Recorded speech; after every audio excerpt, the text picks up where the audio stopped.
शेतकऱ्यांना दिलासा देण्यासाठी राज्य शासनानं पुण्यश्लोक अहिल्यादेवी होळकर शेतकरी कर्जमुक्ती योजना 2026 जाहीर केली आहे।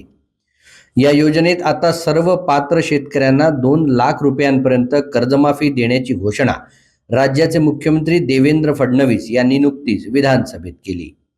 पात्र शेतकऱ्यांच्या कर्जमुक्तीच्या याद्या जिल्हा मध्यवर्ती सहकारी बँकेला प्राप्त झाल्या आहेत। या याद्या नागरिकांना बघता याव्यात यासाठी गाव, चावडी, संबंधित बँक शाखा, सहकारी संस्था, विविध कार्यकारी संस्था आदी ठिकाणी लावण्याचं काम सुरू झालं आहे।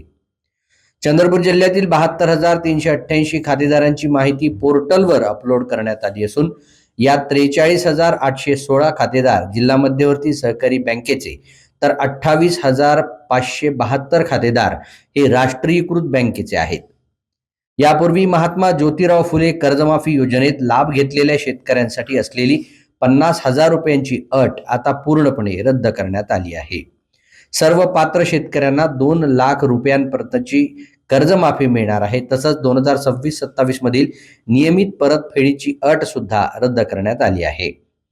पुण्यश्लोक अहिल्यादेवी होळकर शेतकरी कर्जमुक्ती योजना 2026 अंतर्गत पात्र शेतकऱ्यांच्या कर्ज खात्यात कर्जमाफीची रक्कम जमा होईपर्यंत त्यांच्या थकीत पीक कर्जावर कोणतेही व्याज आकारू नये असे स्पष्ट निर्देश सहकार, पणन व वस्त्रोद्योग विभागानं जिल्हा मध्यवर्ती सहकारी बँका आणि विविध कार्यकारी सहकारी संस्थांना दिले आहेत।